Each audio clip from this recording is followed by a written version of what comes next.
Le train venait de s'arrêter, et je me suis arrêté aussi, les pieds sur le quai. J'ai vu alors cet enfant qui marchait avec sa mère. J'ai récupéré mes valises qu'un homme m'a données. Une hôtesse de l'air m'a alors gentiment accompagné au quai. Elle tenait mon chien, et j'ai récupéré la laisse. Une fois sur le quai, j'ai regardé l'Eurostar partir. Quand j'avais mis les pieds sur le quai, j'avais senti en dessous de moi, j'avais senti l'espace entre le train et entre le quai. J'ai baissé la tête tout de suite, c'était comme un réflexe, et je regardais l'espace qu'il y avait entre le train et entre le quai. Ensuite, quand cette jeune femme m'a donné ma valise, et quand cette jeune femme m'a apporté mon chien, je me suis accroupi, juste devant la porte, et j'ai récupéré mon chien. Ensuite, je suis parti. Je me suis retrouvé à côté d'un mur, là où il y avait un homme avec son GSM. Et il ne m'a pas regardé à juste lever la tête. Il m'a regardé de manière furtive, et ensuite a repris son GSM. Il a replacé ses écouteurs dans ses oreilles, et a continué à jouer à un jeu que je soupçonnais être un jeu de voiture. Et là, il m'a regardé. J'ai regardé cet enfant passer avec sa mère. Je lui ai fait un signe. Lui, il m'a fait un signe. J'ai pris mon GSM dans ma poche et ensuite je me suis installé à côté de cet homme. Je lui ai demandé ce qu'il y avait en posant ma main dans son dos. J'ai compris tout de suite sa sensation de peur, sa sensation d'effroi en me voyant à côté de lui. J'avais tout de suite compris cette sensation d'effroi et de peur quand je suis venu à côté de lui, et il ne me connaissait pas. Mais cette manière de me rejeter et de prendre ma main et de la mettre sur ma jambe, ça je n'avais pas compris. Son visage avait l'air content, heureux. Son visage avait l'air content, heureux, mais sa manière de se tenir disait autre chose. Il était cambré en avant. Il était cambré en avant et me regardait. Je le regardais aussi, et je lui ai dit « Tu es sûr que tout va bien ?» Quand il m'a dit « Oui », je m'en suis douté un peu que quelque chose n'allait pas. Je suis arrivé près de lui, et je lui ai dit « Tu es sûr ?» Il m'a regardé, a éteint son GSM, a enroulé ses écouteurs filaires, autour de son GSM, les a posés à côté de lui et les a rangés dans sa poche. Il s'est levé, a croisé les jambes et s'est assis sur le muret. Il m'a regardé et a dit « Pourquoi est-ce que tout d'un coup tu t'intéresses à mon cas ?» Je l'ai regardé et j'ai dit « Je ne m'intéresse pas à ton cas. Je m'intéresse à ta tristesse, à ta peur, à ton effroi. Je vois bien que quelque chose ne va pas. » Il s'est levé et m'a regardé. Il m'a conduit à un bar un peu plus loin, s'est assis à une chaise et a dit « Je vais tout te raconter », posant son GSM sur le bord. Posant son GSM sur le bord de la table, il m'a dit « Je vais tout te raconter. Mais avant, il faut que tu me promettes de rien répéter. » J'ai regardé autour de moi les personnes qui passaient avec les bagages, qui prenaient des trains et qui descendaient des trains, et j'ai dit « Je vois pas à qui je pourrais le répéter. » Il a levé les yeux, a fait le même parcours que moi en balayant la pièce, en balayant la gare de fond en comble, en regardant les panneaux avec les heures. Il a souri et m'a regardé. Ensuite, je lui ai dit « Vas-y, dis-moi. » Il a dit qu'il essayait de fuir sa famille, tout simplement parce qu'il ne voulait plus vivre avec eux. Je lui ai demandé son nom, il m'a dit qu'il s'appelait Jules. Je lui ai dit que le mien c'était Lévi. Assis à la table, on a discuté longtemps. Je me suis levé. J'ai été voir la serveuse et j'ai demandé 2 cafés. Je ne savais pas du tout comment il l'aimait. Alors j'ai pris un avec du lait et un deuxième noir. J'ai regardé la jeune femme et j'ai dit un café au lait pur.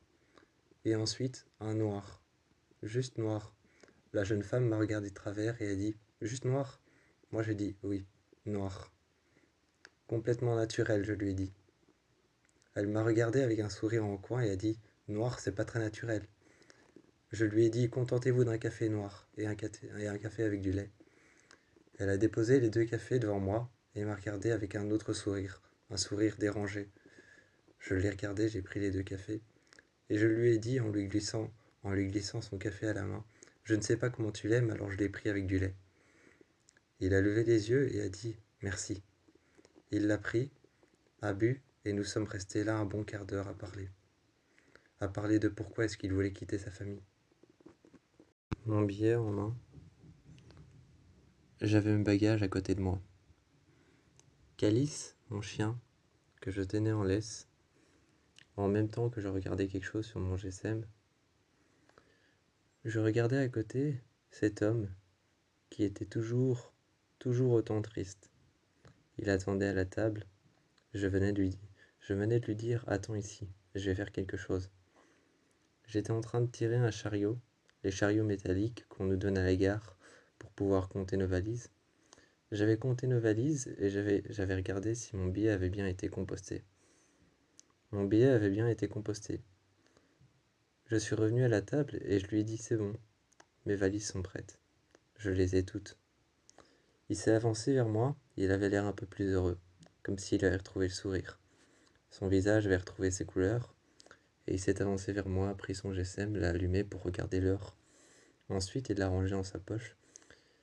En prenant son café, il a bu une gorgée, puis une deuxième, puis une troisième, et il m'a demandé « Où est-ce que tu pars? Où est-ce que tu vas ?» Je l'ai regardé et je lui ai dit « Je sais pas encore, mais je vais quelque part. » À un moment, Calice s'est avancée, elle est passée sous la table et s'est mise juste en dessous de lui, à ses jambes. Il l'a regardé, j'ai regardé Calice, et je lui ai dit « Mais enfin !» Il m'a regardé, a levé les yeux et a dit « Non, non, c'est pas grave. » En dessous, il était en train de la caresser. Il lui caressait le dos. Et moi, je la regardais, je lui ai dit « Je l'ai depuis qu'elle est toute petite. » On a commencé à parler de Calice et de bien d'autres choses. Ensuite, j'ai commandé un Uber. J'ai commandé un Uber et j'ai cherché une chambre d'hôtel. D'abord, j'ai cherché les hôtels les mieux cotés et ensuite, j'ai regardé les chambres d'hôtel disponibles. Quand j'ai commandé ma chambre et que j'avais une chambre dans un hôtel, c'était bon, c'était validé. J'ai appelé l'hôtel et je lui ai dit je reviens encore une fois. J'avais fait plusieurs allers-retours, je m'en voulais un peu pour ça d'avoir fait plusieurs allers-retours pour commander l'hôtel, pour pouvoir regarder mes valises, pour pouvoir aller chercher Calice et pour pouvoir commander un Uber. Pour pouvoir appeler un Uber, commander un hôtel, commander une chambre d'hôtel, tous ces allers-retours que j'avais dû faire en laissant une personne que je venais de rencontrer sur le bord. Juste sur le bord, il n'était pas vraiment sur le bord, mais il était sur le côté, dans un restaurant, à m'attendre. Je m'en voulais un peu pour ça. Et là, je l'ai regardé. J'ai regardé de loin, je lui ai dit « Viens ». Il est venu à côté de moi et il m'a dit « Oui, quoi, qu'est-ce qu'il y a ?» Il s'est tout de suite assis sur le porte-bagages qu'on te donne. Ces porte-bagages métalliques qu'on te donne à l'entrée, il s'est tout de suite assis dessus. Je me suis assis à côté de lui et je lui ai dit « Écoute, je m'en veux un peu de t'avoir laissé comme ça pour appeler un Uber, pour ensuite trouver une chambre d'hôtel, trouver un hôtel qui sera agréable. » Alors je l'ai regardé, les yeux dans les yeux, j'ai pris sa main sur sa jambe et je lui ai dit « Tu veux venir avec moi ?» Il a levé les yeux, a regardé le prochain Eurostar qui était en train d'arriver. Il faisait encore nuit. Il y a 2 Uber qui sont arrivés, une famille est rentrée dans le premier et un couple est rentré dans le deuxième. Je l'ai regardé, qui était en train de regarder les Uber qui arrivaient et les taxis qui partaient. Je l'ai regardé aller voir la circulation en se levant, juste à l'entrée de l'aéroport. Juste à l'entrée de l'aéroport, il y avait plein de voitures, car en face, il y avait juste un aéroport. On s'est assis sur le bord de la gare. Sur le bord de la gare, on s'est assis sur un petit muret en briques sur lequel il était exactement le même. On regardait les avions atterrir, qui passaient juste au-dessus d'une voie de train. Il regardait la circulation de l'aéroport, toutes les personnes qui partaient en vacances, les taxis qui arrivaient, et à la gare, les Uber qui passaient juste devant la porte vitrée et qui s'arrêtaient. Cette porte en papillon qui tournait et qui tournait et qui tournait.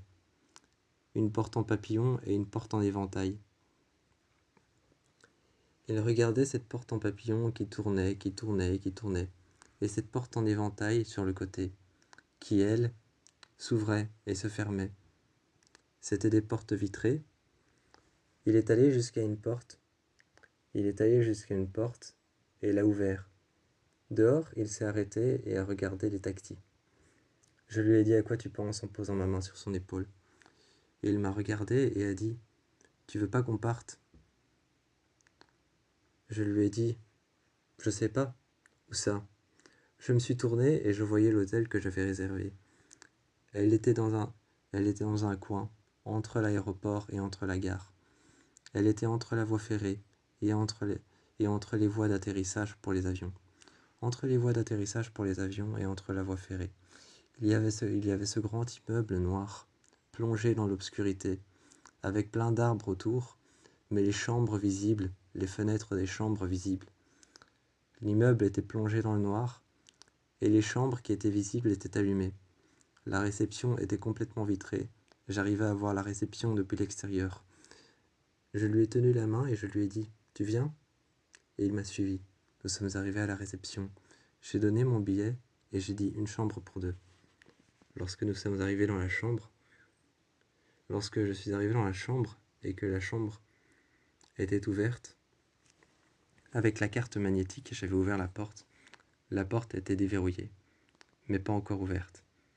Une fois la chambre ouverte, je me suis couché sur le lit. Il s'est assis sur le fauteuil en face et regardait les avions décoller. Je me suis relevé et appuyé sur le lit, et j'ai dit « Tu penses à quoi ?»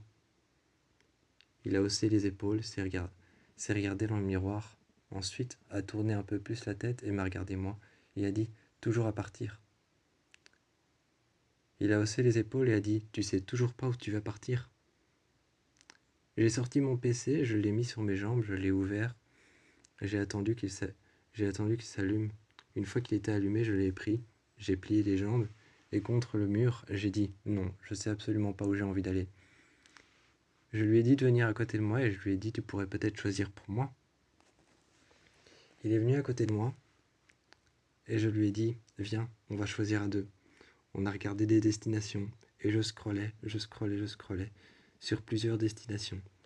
Lui me demandait d'écrire des destinations et je les écrivais. Ensuite, on regardait ce qu'il y avait à visiter. Quel pays pourrait être le plus chouette? Quelle capitale pourrait être la plus importante ou alors la plus chouette à regarder, à visiter? Et on est resté là des heures sur le lit. Sur le lit, je t'ai regardé. Tu étais en train de regarder l'écran de mon PC et pas autre chose. Dans ta poche, tu avais ton GSM et tes écouteurs. Je t'ai regardé et je t'ai demandé, tu ne les sors pas? Tu regardais l'écran de mon PC et ensuite, tu as fait glisser mon PC depuis mes genoux, sur mes jambes, jusqu'à tes jambes. Tu as pris mon PC et tu as commencé à chercher des destinations. Tu as cherché les destinations, je voyais tes deux doigts scroller sur l'écran. Scroller sur le pad. Je voyais tes deux doigts faire scroller l'écran et scroller sur le pad de mon PC. Je suis resté à côté de toi, donc tu as pris mon PC. J'ai été à la fenêtre et j'ai dit, en me retournant, je me suis assis sur le lit et je t'ai dit, tu veux pas qu'on aille voir les avions? Là, tu as fermé le PC. Tu n'as même pas daigné l'éteindre. Tu n'as même pas daigné fermer les onglets qu'on avait regardés. Tu as juste fermé le PC et tu l'as posé sur le côté. Tu l'as mis à sa charge avec son chargeur. Tu l'as mis à sa charge et tu l'as posé sur le côté. Il était sur une petite plaque en métal que j'avais apportée, que j'avais posée par terre. Le genre de plaque en métal qu'on met sur le lit pour pouvoir écrire. Tous les soirs, je mettais cette petite plaque en métal, ce petit support pour PC, je le mettais sur mon lit. Je croisais les jambes et j'écrivais. J'écrivais des choses qu'il fallait que j'écrive. Ça pouvait être des comptes à rendre à quelqu'un, ça pouvait être des notes à faire, ça pouvait être n'importe quoi, mais des choses qu'il fallait que je fasse. Et alors tous les soirs, je faisais ça. J'ouvrais mon PC, je le mettais sur cette plaque en métal, ce support pour PC, et je commençais à écrire ce qu'il fallait que je fasse. Ça pouvait même être les impôts de ma maison. Ça pouvait de temps en temps être des factures. En même temps, les choses que je faisais sur ce PC, c'était que des trucs chiants. Alors je me suis tourné, et quand tu as posé mon PC par terre et que tu l'as mis en charge, je t'ai redemandé, tu veux qu'on aille voir les avions? Tu t'es mis à la fenêtre et tu as dit, se rapprocher tellement près, tellement près, tellement proche. Je me suis mis à côté de toi à la fenêtre et j'ai dit oui. Il suffit de passer par derrière l'hôtel. On est passé par derrière l'hôtel, il y avait un petit chemin boisé. Il y avait plein de bois, plein d'arbres autour, qui entouraient ce petit chemin. Nous y sommes allés, nous sommes passés par là. Une fois que nous sommes passés par ce petit chemin, tu as trébuché sur une racine et je t'ai rattrapé. Nous sommes arrivés alors face à un grand champ vide dans lequel il y avait simplement des clôtures et des morceaux de bois qui étaient cassés, des palettes de bois brisées, les unes sur les autres. Il y avait un camion cylindre penché sur le côté, dont la cylindre était rouillée et complètement ouverte. Ce camion cylindre, dont le cylindre était complètement ouvert et avait été déchiré par je ne sais pas quoi, peut-être l'aile d'un avion, peut-être que c'était les restes d'un crash aérien. À côté, il y avait un autre camion, un semi-remorque, qui attendait là, patiemment, avec les deux remorques. Les deux remorques avec les conteneurs vides, un ouvert, un qui était ouvert et un deuxième qui était fermé. Le semi-remorque était là, éteint et attendait. Au-dessus de nous, un moment, on a entendu le bruit d'un avion. Il atterrissait. Dans l'air, on a entendu qu'il atterrissait. Et puis quand il se rapprochait du sol, on a entendu qu'il ralentissait. On a entendu ce bruit frénétique dans le ciel au-dessus de nous. Dans l'air, on a entendu ce bruit frénétique, juste au-dessus de nous. Et puis finalement, quand il s'est rapproché du sol et qu'il sortait ses roues, ce bruit frénétique a disparu. Il est devenu de plus en plus lent, jusqu'à disparaître, jusqu'à ce qu'il touche le sol. Un deuxième est arrivé, puis un troisième, et un quatrième. Nous sommes restés là longtemps jusqu'à ce que je me tourne vers l'hôtel et que je dise « Il est temps de rentrer maintenant ». Le dernier avion a décollé et s'est envolé. À partir d'un moment, nous l'avons vu. À partir d'un moment, nous l'avons vu dans les airs. On a attendu qu'il soit dans les airs et qu'il vole. Il a tourné sur le côté et il a pris un virage qui était assez sévère et ses ailes se sont allumées. Des petites lampes jaunes sont apparues sur les ailes, des petites lampes blanches, deux lampes rouges sur l'aile droite et sur l'aile gauche, une lampe rouge, une petite lumière rouge à gauche et à droite, des lumières vertes et des lumières jaunes, des petites lampes blanches qui éclairaient les ailes pour pouvoir voir l'avion de tout en haut. Dans la chambre, tu t'es remis à la fenêtre et tu m'as dit « Regarde, c'est l'avion qu'on a vu décoller ». Je suis venu à côté de toi et j'ai dit « Viens près du lit ». Tu es venu près du lit et tu t'es endormi. Tu t'es endormi quand je t'ai dit « Viens près du lit » parce que tu t'étais effondré contre le mur. J'avais repris mon PC et je cherchais une destination en te regardant dormir à côté de moi. Et une nuit, tu t'es réveillé et tu m'as regardé. Quand tu t'es réveillé, tu m'as regardé, mais brièvement. Ensuite, tu as été à la fenêtre et tu as regardé les avions, ce qui ne m'étonnait pas du tout. Parce que nous deux, pour le moment, nous étions dans un hôtel, mais aucun de nous ne savait où on allait aller. Aucun de nous ne savait où est-ce qu'on allait partir, quel avion on allait prendre. On ne savait même pas quel genre d'avion on allait prendre. Un Boeing 747 ou un Boeing. Aucun de nous ne savait. Même pas la compagnie aérienne. On était toujours en train de réfléchir et pour le moment, tout se passait dans une chambre d'hôtel.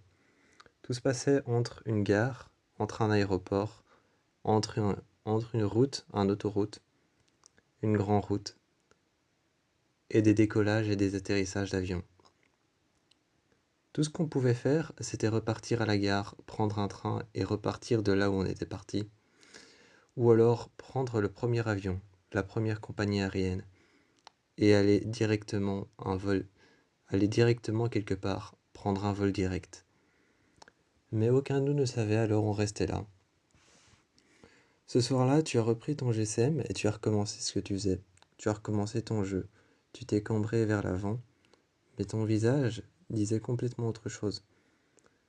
Cette fois-ci, cambré vers l'avant, la manière dont tu étais positionné montrait que tu étais triste, mais ton visage montrait que tu étais content, que tu étais heureux. Je me suis alors tourné vers toi. Toi, tu t'es tourné vers moi quand tu as senti que je te regardais, que je t'observais. Tu m'as observé et tu as dit simplement, tu n'as rien dit, rien de particulier. Et tu as dit tout simplement, je recommence, hein. Quand tu as dit ça, je t'ai regardé avec un sourire. Toi aussi, tu m'as regardé avec un sourire. On s'est tous les deux souri. Et puis ensuite, j'ai pris ton GSM. Je me suis mis en face de toi dans le lit, assis sur le côté. J'ai pris ton GSM, je te l'ai arraché des mains. Tu t'es tout de suite relevé, tu as redressé ton dos, tu as redressé tes épaules vers l'arrière. Tu m'as regardé et tu as dit « Hey !» J'avais pris ton GSM, je l'ai éteint et je l'ai mis sur l'autre lit, juste à côté. Sur ma table de nuit, sur l'autre lit, le lit qui était séparé du tien, que nous n'allons peut-être pas tarder à rapprocher. J'ai pris mon livre et je te l'ai donné. Je t'ai regardé et j'ai dit « Je sais, c'est une brique, mais essaye de lire, c'est mieux pour le moral. » Je ne te l'ai pas donné pour que tu le prennes et que tu le lises, je te l'ai tout de suite mis en main. Tu m'as regardé avec le livre en main, et là j'ai dit « Lis, c'est mieux pour le moral. » J'ai pris ton GSM et je l'ai mis dans la pochette dans laquelle je mettais mon PC. J'ai fermé mon PC, j'ai fermé la pochette, je l'ai mis en dessous de mon lit. Tous les deux, on s'est regardés. Toi, tu étais en train de lire. Je suis venu à côté de toi et je t'ai demandé alors qu'est-ce que t'en penses. Tu m'as regardé avec un sourire et tu m'as dit c'est compliqué, mais c'est différent. Tu as tourné une page, tu as regardé les avions, ensuite tu m'as regardé moi.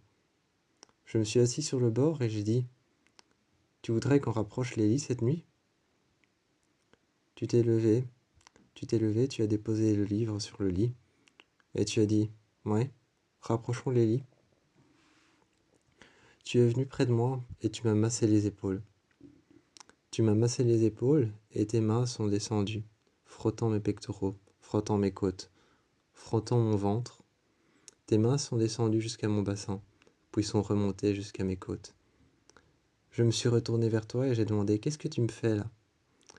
Tu as continué à mettre tes mains sur mes épaules, à les descendre à mes pectoraux, à les descendre en dessous, à les descendre sur mon ventre et à les remonter sur mes côtes.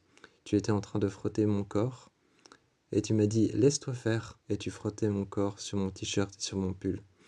J'ai retiré mon pull et tu m'as pris par les côtes, tu m'as rapproché de toi, tu m'as embrassé et tu as dit « Je veux qu'on rapproche les lits ». On les a rapprochés et cette nuit-là, tu t'es serré tout contre moi. Tu as passé ta jambe au-dessus de la mienne et moi je me suis tourné. Je t'ai demandé pourquoi est-ce que tu agissais comme ça. Et tu m'as retourné la question et tu as dit c'est pas comme ça que tu voudrais que j'agisse avec toi. J'ai penché la tête sur le côté alors que j'étais déjà couché sur le flanc. Et je t'ai regardé et j'ai dit oui, c'est comme ça que je voudrais que tu agisses. Le lendemain matin, quand tu es sorti de ta douche et que tu étais torse nu et que tu n'avais qu'un essuie à la taille, j'ai fait exactement la même chose. J'ai posé mes mains sur tes épaules, je les ai descendues sur tes pectoraux. Par contre, ce que j'ai fait, c'est que j'ai senti ton cou, l'odeur de ton shampoing, l'odeur de ton gel douche. J'ai senti l'odeur de ton déodorant, l'odeur de ton parfum. Tu as enfilé un t-shirt et j'ai passé mes mains sur tes pectoraux, sur tes côtes. Et enfin, j'ai passé mes mains jusqu'à ton bassin. J'ai remonté mes mains et j'ai fait comme toi, j'ai dit laisse-toi faire. Tu t'es retourné et tu t'es mis près de moi. Nous nous sommes mis sur le lit. Nous étions en retard pour prendre le prochain vol que nous avions déjà commandé. Lorsque j'ai ouvert mon PC, je me suis levé et j'ai dit « Putain, nous sommes en retard ». J'ai pris alors la première veste, le premier t-shirt et le premier pull que j'ai enfilé. Le premier jeans que j'ai enfilé tout de suite. J'ai fermé ma ceinture. Dans la précipitation, j'ai pris la carte magnétique et j'ai ouvert la porte. Dans le couloir, nous avons couru. J'avais mon casque sur le cou. J'avais mes écouteurs avec moi. Entouré autour de mon GSM que j'avais mis dans ma poche. J'ai regardé mon GSM et j'ai regardé l'heure. J'ai alors pris mes écouteurs que j'ai entourés autour de ma main, que j'ai retirés. Ils étaient encerclés alors l'un dans l'autre, ils étaient encerclés, et je les ai pris, et je les ai mis dans ma poche. Je t'ai regardé, je me suis retourné, je t'ai un peu poussé dans l'action, je t'ai poussé dans le dos et j'ai dit « Allez, viens, viens !» Mais j'ai vu que tu rigolais. Alors j'ai continué, nous nous sommes précipités vers l'ascenseur. 2e étage, 3e étage, je regardais les chiffres qui passaient en boucle, qui passaient sur un petit écran. 2e étage, 3e étage, 4e étage. Je tapais du pied contre le sol parce que j'étais pressé. En même temps, je griffais mon jeans avec mes doigts. Et à un moment, tu as mis ta main sur la mienne et tu as dit « Arrête ». Je regardais les chiffres encore et quand la porte s'est ouverte, à peine ouverte, des personnes devaient rentrer. Et je suis passé avec mon PC et avec mon casque sur le cou. Tu m'as suivi, tu as dit « Désolé » en regardant les personnes qui étaient rentrées. Nous sommes arrivés et nous avons pris le premier avion. Je sortais tout juste de la douche. Quand je me suis essuyé les cheveux, j'ai vu que tu étais couché mais tu ne dormais pas. Je me suis essuyé les cheveux, mes cheveux étaient en bataille. J'ai été mettre du déodorant et un t-shirt noir. J'ai été mettre un jeans déchiré. Aux cuisses, déchiré au niveau des genoux et déchiré juste avant les genoux. C'était un jeans complètement déchiré. Chaque fois que je le mettais, tu te moquais un peu de moi parce que tu disais qu'il y avait plus de trous que de jeans. Ça me faisait rire aussi, mais bon, c'était un jeans que j'aimais beaucoup. Il allait bien avec mes Nike Air qui étaient rouges. J'ai mis mes Nike Air qui étaient rouges, qui étaient couvertes de terre. Tu étais en train de me regarder et j'avais pris mon PC dans sa pochette noire qui était en dessous du lit. J'avais laissé la pochette un petit peu ouverte. J'avais laissé la tirette de la pochette un petit peu ouverte avec mon PC qui était en train de charger. Je l'ai débranché de son chargeur USB-C et ensuite je l'ai pris sur le lit. J'ai plié mes jambes contre moi et j'ai posé mon PC sur mes cuisses. J'ai ouvert l'écran, très fort vers le haut. Tu étais couché à côté de moi et tu me regardais, en souriant. Tu ne disais rien. Tu ne disais pas particulièrement de choses. Et tu me regardais avec des yeux brillants. J'étais occupé de travailler avec mon PC sur mes cuisses et mes jambes pliées, avec mes baskets rouges qui étaient sur le lit. Ensuite, je me suis tourné. Juste au moment où j'ai essayé de me concentrer et que tu me regardais toujours plus. Là, je me suis tourné et je me suis assis sur le lit. J'ai rangé mon PC, j'ai fermé la pochette et je l'ai glissé sous le lit. Le chargeur, je l'avais enroulé et posé sur la pochette que j'avais posée sous le lit. J'ai regardé la porte vitrée, que je ne trouvais pas très intime par rapport à la chambre. C'était une chambre que je ne trouvais pas très intime, car tout était vitré. La porte de la douche, la porte coulissante de la salle de bain était vitrée. C'était des vitres opaques, certes, mais c'était des vitres. La porte de la chambre était vitrée, et c'était une porte qui ne se fermait pas. Il n'y avait même pas de clôture, juste deux charnières. Et l'une qui était un peu cassée. Je me souviens que lorsqu'on m'a donné ma carte magnétique, un homme de chambre est venu faire le lit.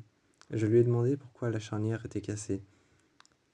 Il m'a expliqué que les derniers propriétaires de cette chambre avaient forcé la porte. Un jeune couple, paraît-il. J'ai regardé l'homme qui m'avait donné ma carte magnétique, une autre, parce que celle-ci, je l'avais perdue au restaurant.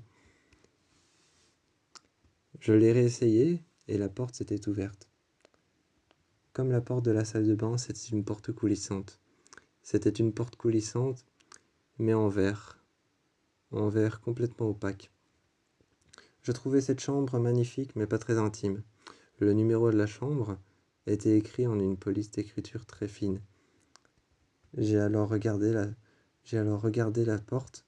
J'ai pris la carte magnétique que j'ai tout de suite rangée dans mon jeans. Je l'ai rangée dans ma poche arrière. Tu es venu derrière moi et tu l'as rangée dans ma poche avant. Tu m'as tenu par la jambe. Et ensuite, j'ai dit, ça te dirait d'aller promener Calice? J'ai ensuite pris la laisse de Calice et Calice s'est tout de suite levé et est venu à côté de moi. Une fois dehors, lorsque nous étions à l'accueil, j'ai remercié la dame de m'avoir donné un double des clés. Elle m'a dit qu'il n'y avait pas de quoi. En me donnant un double des clés, une autre clé magnétique, on est parti. Dehors, Calice marchait à côté de toi. Je me suis alors arrêté. J'ai laissé Calice marcher sans laisse. Elle marchait toujours à côté de toi, loin de moi et à mon rythme, mais près de toi et à ton rythme. Alors je t'ai donné la laisse et j'ai dit, est-ce que tu veux la tenir? Est-ce que tu veux marcher avec elle? Tu m'as regardé et tu as pris la laisse. Nous avons marché un bon bout de temps jusqu'à ce qu'on s'arrête devant un restaurant. Je t'ai demandé si tu voulais prendre un verre. Tu as accepté. Nous nous sommes mis au bar et le barman a tout de suite posé 2 verres de table devant nous. Des petits verres cubiques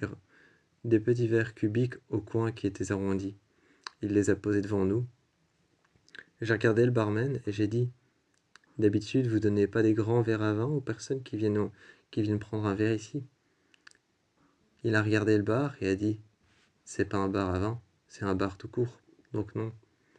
Il y avait plein de verres différents derrière lui, des grands verres à vin, des flûtes de champagne, des petits verres à whisky, des petits verres pour des alcools forts, et des verres comme ceci.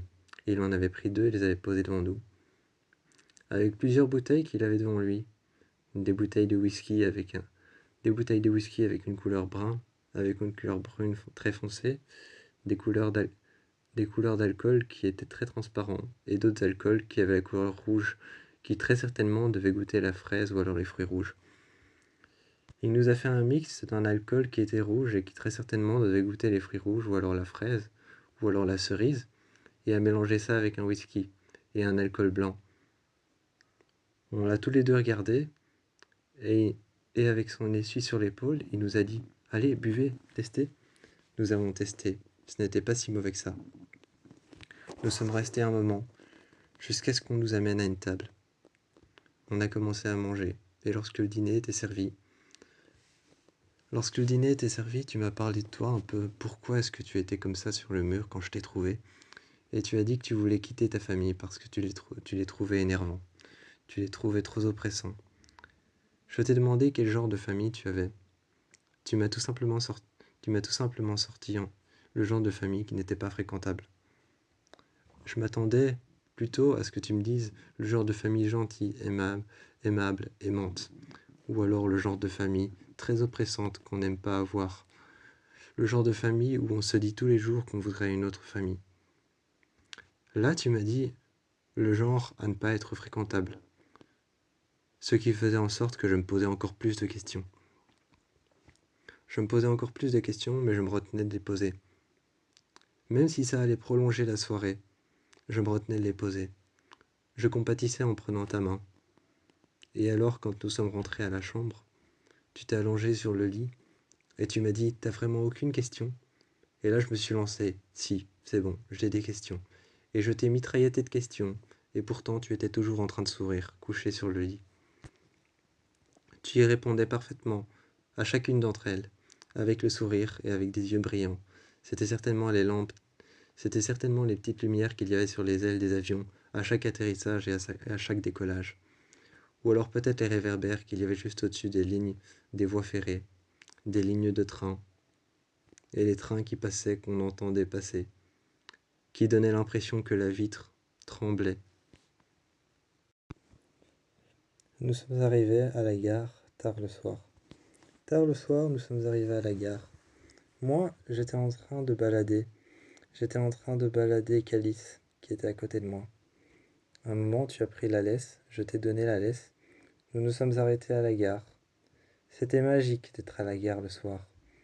Les réverbères étaient éteints, les panneaux étaient éteints. Là où on signalait les heures où les avions allaient atterrir, là où on signalait les heures où les avions allaient atterrir, et là où les heures étaient signalées quand ils allaient décoller. Ces panneaux étaient éteints, les réverbères étaient éteints, les lumières étaient éteintes, les guichets étaient fermés, les restaurants aussi, tout. Tout était fermé, nous étions dans le noir.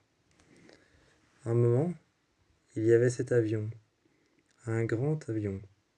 Ça devait être un Boeing 747. Ce grand avion qui se déplaçait plutôt lentement.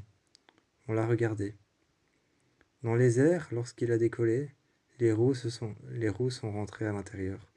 À côté, il y avait un petit avion un peu plus petit, mais pas aussi petit que celui-ci. Cet avion un peu plus petit, mais pas aussi petit que le Boeing 747 qui venait de décoller, dont nous avions vu les roues rentrer à l'intérieur. Il était parti, et nous avons entendu le bruit et la puissance des réacteurs, juste au-dessus de nous. Il n'y avait pas d'air ou de sentiment de recul. Je n'avais pas d'air ou de sentiment de recul par rapport à l'avion qui avait décollé. Ce n'est pas comme quand on tient une arme et qu'on tire. On a ce sentiment de recul vers l'arrière qui nous pousse vers l'arrière. Là, on n'a pas eu cette impression. Juste, on a eu l'impression qu'il y avait un bruit sourd au-dessus de nous. Ensuite, cet autre avion était en train de se déplacer, et lui aussi a décollé. C'était magique de venir ici le soir. Quand on venait ici le soir, les avions étaient tous en contre-jour, sauf les lumières sur les ailes. L'avant des ailes, avec les lumières blanches, avec les lumières blanches, les lumières vertes, et les deux lumières rouges au bord des ailes droite et gauche. C'était magique parce qu'ils étaient en contre-jour. Et quand ils décollaient, ils étaient plutôt blancs. Un moment, nous avons promené Calice. Nous sommes retournés à la gare et nous avons promené Calice dans une rangée de voies ferrées qui étaient abandonnées. Nous nous sommes arrêtés près d'un train qui était abandonné. C'était un train abandonné et à l'intérieur, nous avons trouvé quelque chose que nous ne pensions pas trouver.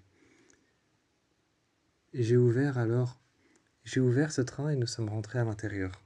À l'intérieur de ce train, il y avait juste un conteneur. C'était un train avec plusieurs conteneurs. À l'intérieur du conteneur, nous avons trouvé des boîtes et des boîtes entières de Nike. On a trouvé des boîtes et des boîtes entières de Nike. On a retiré directement nos chaussures. Nous nous sommes assis contre la paroi. Calice était dehors et elle marchait toute seule. Je me disais qu'il n'y avait pas de souci à se faire. Nous nous sommes mis au bord du train et on a pris les bacs avec nous. Il y avait des tonnes et des tonnes de Nike. Il y avait des tonnes et des tonnes de Nike, de pointures différentes et de styles différents. Des Nike Air, des Nike Air Force One, des Nike Air Force One Jordan, des Nike Air et de simples Nike Air Jordan. Il y avait aussi des chaussures de skateboard que nous avons testées. Mais d'abord les Nike. On a pris les Nike et les chaussures de skateboard par après.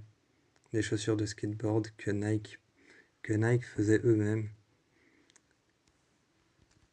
On a regardé alors les Nike qui étaient toutes en peau de serpent. Ces Nike en peau de reptile, en peau de serpent, en peau d'alligator ou en peau de crocodile. On les a pris les unes après les autres et on les a essayées. On fouillait dans les bacs pour trouver notre pointure.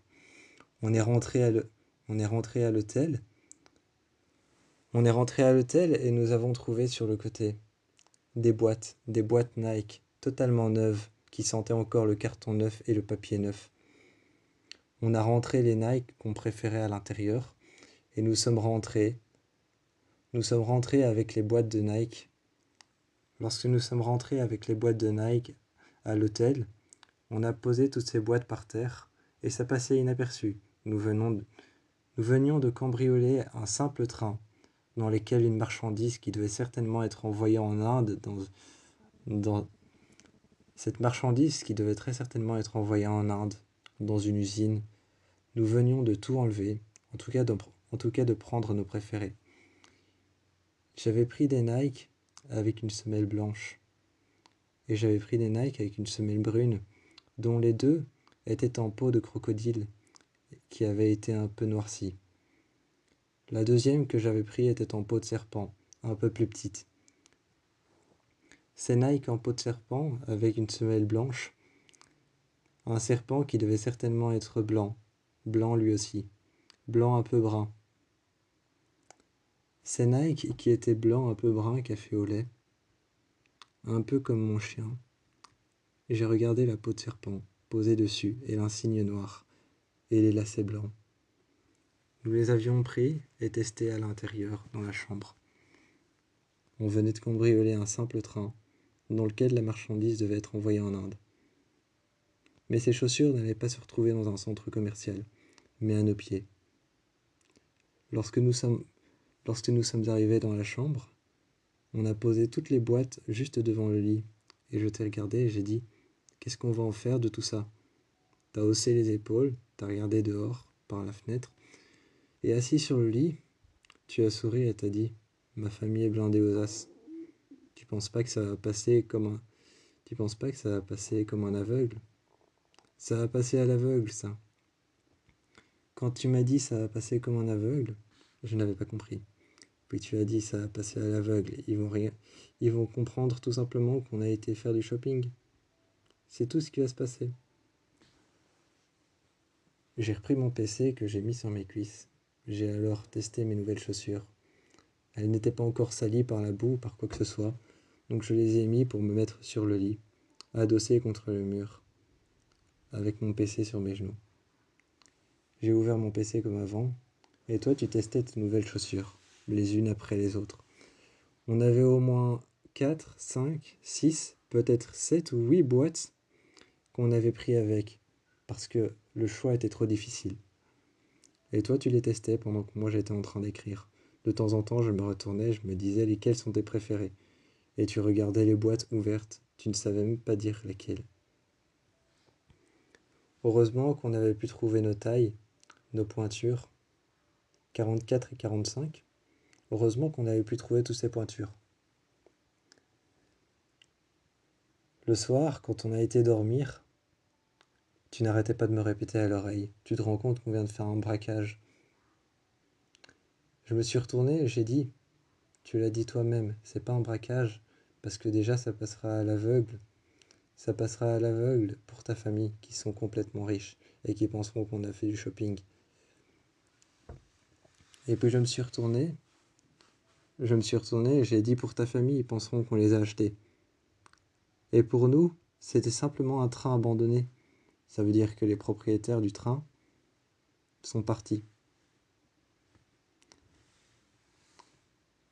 Tu m'as regardé et tu as dit « Oui, mais tu sais que dans notre État, et là je parle simplement de Londres, autant que des États-Unis, une maison abandonnée appartient toujours à son propriétaire. Donc en clair, c'est du vol. » Là, je t'ai demandé de fermer les yeux et de dormir. Et je t'ai répété que ce n'était pas du vol, parce que pour ta famille, encore une fois, ça passera pour quelque chose d'invisible, pour un achat. À ce moment-là, nous nous sommes endormis habillés, avec nos nouvelles chaussures.